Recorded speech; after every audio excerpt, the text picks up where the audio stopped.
Quel avenir aussi pour le Tibet? Le président du gouvernement tibétain en exil est l'invité du Grand Angle.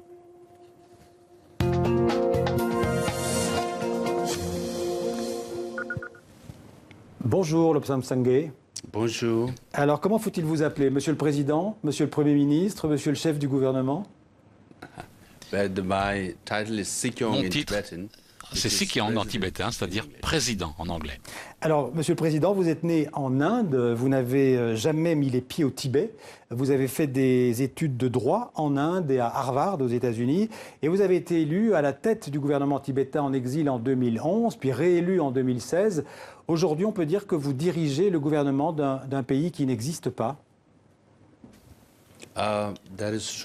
C'est vrai, mais le Tibet est occupé par la République populaire de Chine. Oui, il y a un pays, il y a un peuple, mais il est sous occupation illégale.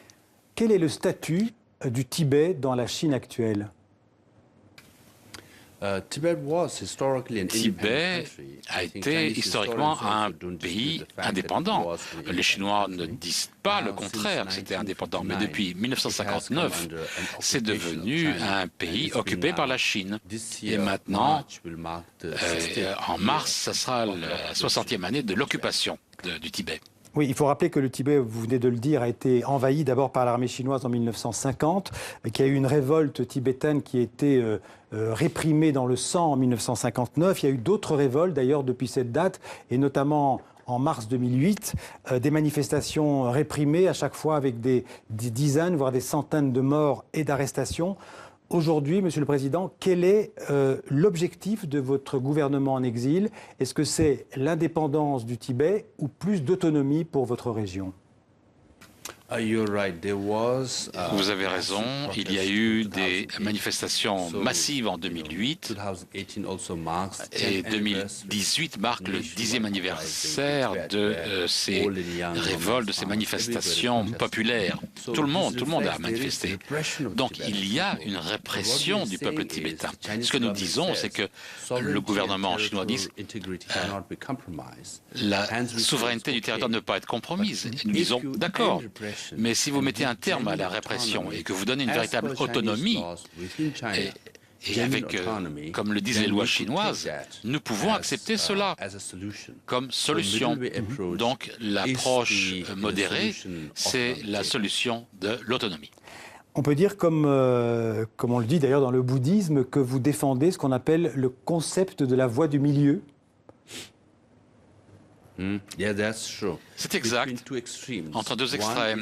Le premier, c'est la séparation de la Chine et l'autre, c'est la répression du peuple tibétain. Nous voulons la solution qui se trouve au milieu, qui, comme le dit la loi chinoise, c'est une demande très modérée, comme celle qui est préconisée par le Dalai Lama.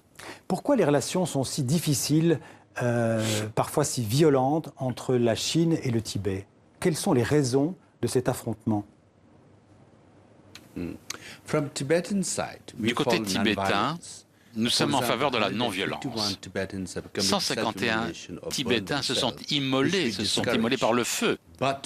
Ce que nous décourageons, mais aucun de ces 151 n'a blessé ne serait-ce qu'une personne ou la propriété d'un Chinois, alors que du côté chinois, il y a une représentation terrible et l'oppression du peuple tibétain. Donc cela souligne le fait que les Chinois ne font pas confiance au peuple tibétain. C'est la raison pour laquelle il y a une violence systémique et une discrimination contre le peuple tibétain au Tibet.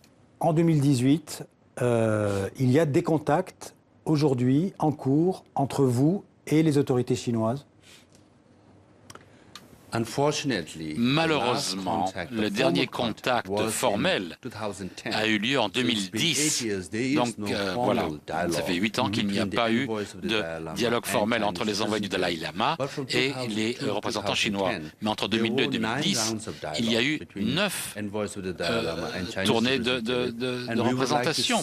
Et nous aimerions voir la renaissance du dialogue avec Xi Jinping, avec son nouveau mandat.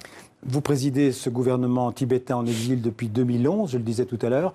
Vous n'avez jamais rencontré personnellement le président Xi Jinping? Non, je ne pense pas que j'aurai le droit de le rencontrer. Un contact avec moi pourrait être une sorte de représentation, ou du moins une reconnaissance de l'administration tibétaine, ce que le gouvernement chinois ne veut pas faire. Mais comment peut-on négocier éventuellement plus d'autonomie sans rencontrer son adversaire politique?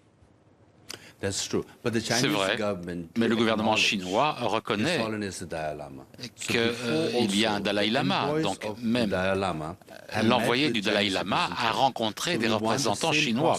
Nous voulons que le même processus reprenne, où des représentants chinois pourraient rencontrer des émissaires du Dalai Lama et reprendre le dialogue sur le Tibet.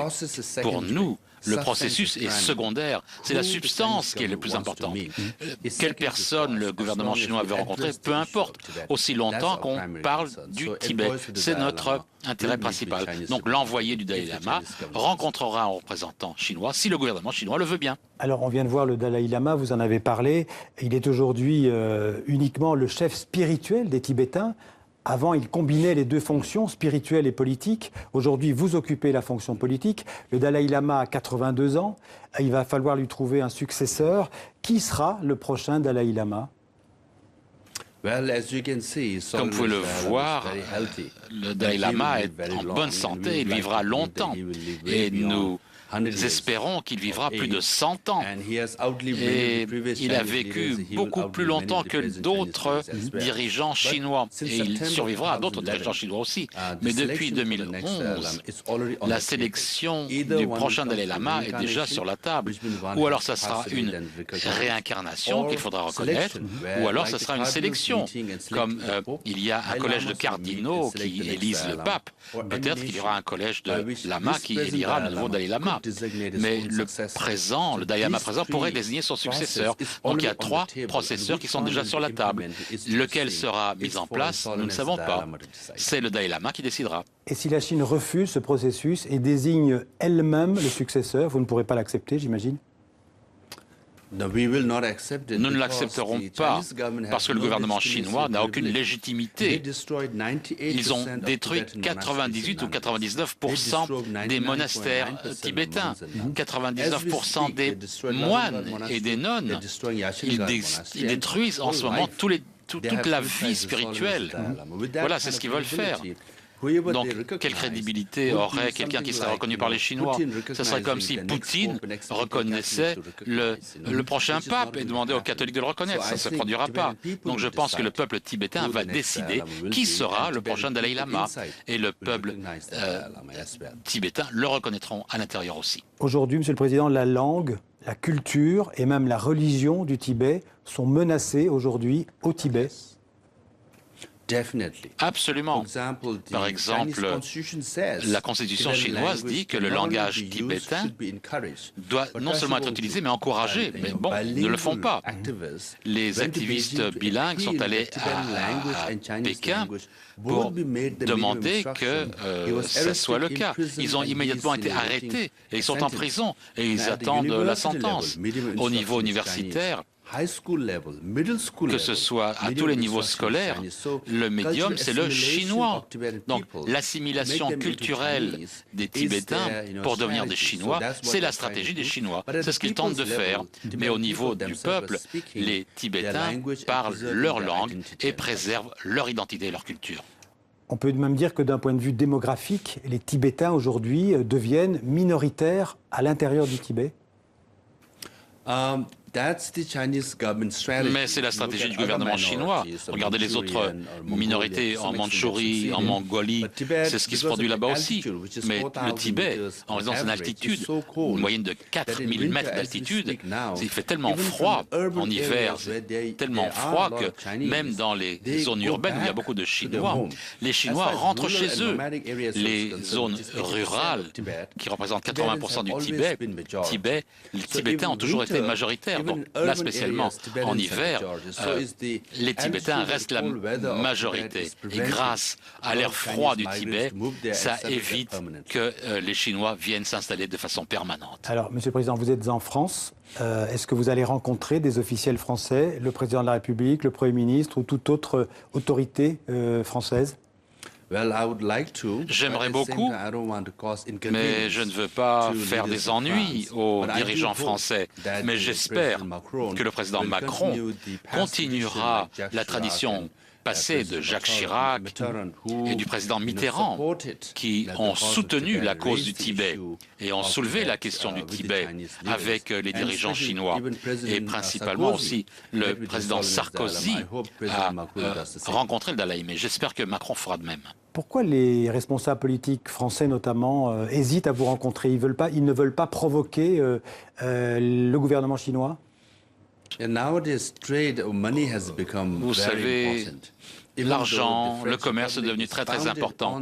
Bien que la République française soit fondée sur les principes de liberté, d'égalité et de fraternité et sur les bases de la démocratie, malheureusement, le pays de la liberté, eh bien, laisse la liberté en arrière et met l'accent sur l'argent.